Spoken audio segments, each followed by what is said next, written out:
Hey y'all, 'tis the season for tacky holiday sweaters and all of the baking.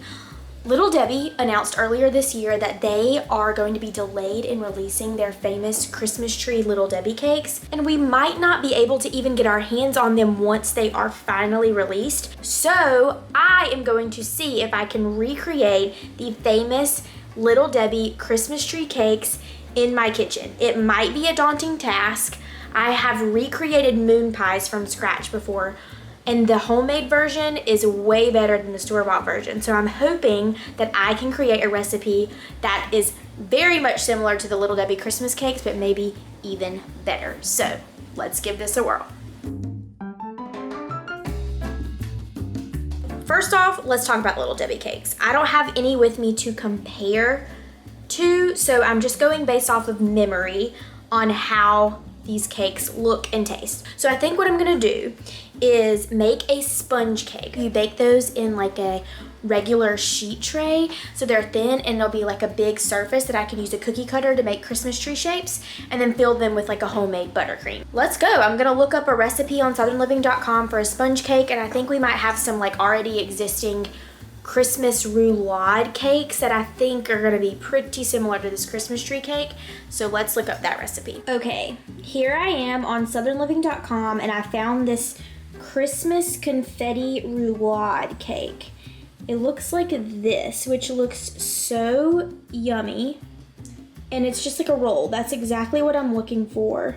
The first thing that this recipe calls to do is to separate my eggs. I need to have the yolks separate from the whites. So the original recipe calls for 5 eggs. I'm going to double it so it fits in my full-size sheet tray. So I'm gonna need 10 eggs separated, which is a lot of eggs to separate, but I have a feeling that I can do it. All 10 yolks and leave the whites for later. And then I'm gonna do a full cup of sugar in with these egg yolks. This is gonna go on medium-high speed until it is thick, which is gonna take about 5 minutes is my guess. Okay, so you know what I said about the whole 5 minutes thing? This has not taken any time at all, and these yolks and the sugar are very thick and pale yellow. It holds the shape and then falls into. That's exactly what we are looking for. It really only took me like a minute to do this. I forgot that I need to add in the vanilla, 2 teaspoons of vanilla extract into the mixer. I'm gonna beat that in well to my thickened egg yolks and sugar. And voila! I'm going to add in all 10 of my egg whites into the bowl. And I need to add in cream of tartar. The original recipe was a 1/4 teaspoon, so since I'm doubling it, I'm gonna use a 1/2 teaspoon of cream of tartar and whip it with my egg whites on high speed until it's foamy, which should take about a minute or 2. And then I'm gonna gradually add in my remaining 1/2 cup of granulated sugar, like basically a tablespoon at a time, to give it time to kind of incorporate, and then we'll whip up really, really thick and have like stiff peaks, and that's what we're looking for the meringue. Okay, see how this is very foamy, very, very foamy. This is what you're looking for. This is the stage where it looks like dish soap, where you can start adding in your sugar very gradually. Woo, with the meringue. Look at how nice and airy and fluffy this is. This is beautiful. It has some very stiff peaks here, and it's thick, like 2C thick. We are going to mix it with our whipped yolk mixtures. Put the whites a little bit at a time so everything gets acclimated. The yolks are lightened by the egg whites, and then I can fold everything together. Now that both my yolks and my whites are whipped and the air is incorporated into them, I'm going to have to add in the flour. But as soon as I put the flour in, it's gonna weigh the eggs down, and we wanna keep as much air in there as possible. So I'm gonna go ahead and prepare my pan by spraying it with cooking spray, my friend Pamela, then putting down a sheet of parchment paper and then spraying it again. This will ensure that it does not stick to my pan. You could do this at the very beginning of the recipe. I forgot to do that. That's totally fine. Just make sure you do it before you put your flour in, because as soon as you get your flour in, you want to work pretty quickly to get that into the prepared pan. We'll actually need to sift together my baking powder and my flour at the same time, so it's going to be 1.5 cups of cake flour and a teaspoon of baking powder. Sift that with a sifter or a fine wire mesh strainer, and then sift it over top of my yolk mixture, and then we'll fold it all in. Now that I have finally gotten my batter made, my batter is in my full-size sheet tray. Batter is spread as evenly as it can, working quickly. I did it pretty quickly, but you don't want to deflate the air. Remember, that's the most important part about this whole thing. I'm going to put it in the oven at 400 degrees, probably about 10 to 12 minutes. I'm going to check it around 10. The top is going to be set and lightly golden, and then we're going to insert a toothpick to make sure it comes out clean, and then it should be ready. It doesn't take any time at all in the oven, which is because of all the air in the eggs. So into the oven, 400 degrees. Here we go.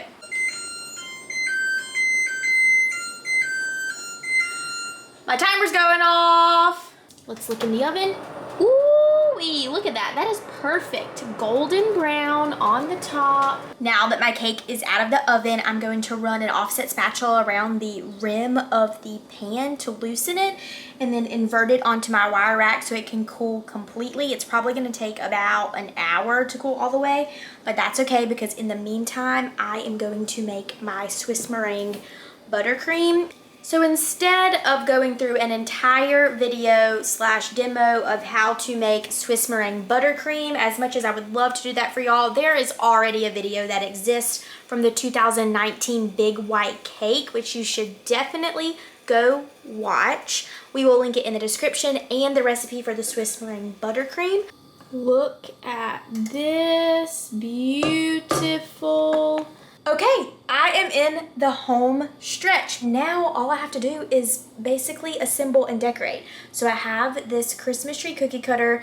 I found this at the office. This was the only size that I could find. So it's a little bit larger than a regular Little Debbie Christmas tree cake. So I would recommend, if you're doing this, to go a little bit smaller than this. But I'm gonna go in with my cookie cutter on my baked cake, and then I can layer them 2 layers with the filling in the middle, and then I'm gonna dip them in white chocolate candy melts and decorate them just like the real deal.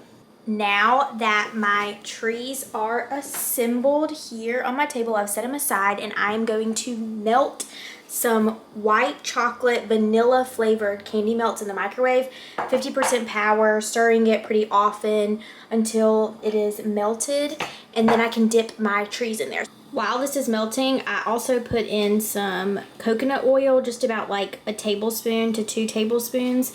This helps it smooth out. It smooths out the candy coating and just helps it coat it more evenly and helps it harden actually on the Little Debbies. I've set the cake stacks on a wire rack, and then I'm going to pour the white chocolate over the cake stacks so that the white chocolate can coat them. What a feat it was to pour all of the white chocolate candy melts onto these Christmas tree cakes. I wanted them to set up quicker, so I popped them in the fridge. I'm just gonna be real honest and upfront and say that they are not the prettiest. They're not the prettiest, but that is okay. Okay, so here are my Little Debbie cakes. Look at this one. He is smooth, pretty on top. Little Debbie Christmas tree cake. So far, I have done pretty well. It looks like they have red swirly icing on it with some green sprinkles. I have achieved this sandwich look. I think I can do that. Looks pretty easy from here on out. I think I did pretty well. Look at these things. They look like Little Debbie Christmas tree cakes. In hindsight, I would have put the sprinkles on when the white chocolate was still wet, but alas, I did not. It is still okay. I am pretty stoked about the way these things turned out. Look at this. Last but not least, taste test. Oh my word. It tastes just like a Little Debbie, y'all. I'm like not even lying. It's so, so good. I think I nailed it. I'm so excited about this. It is so yummy. This brings back all the great memories of my childhood, and that crunchy green sprinkle on the top. Oh! Like, comment, subscribe, and share. If you like this video, you know, let me know. Let me know where you're from. Can you get Little Debbie cakes? Did you make these Little Debbie cakes? I would love to know all of the things in the comments. You can also follow me on Instagram at Ivy Odom. But of course, I'll be right back here again on Southern Living's page next week doing something really, really fun. So, happy holiday baking. Bye, y'all.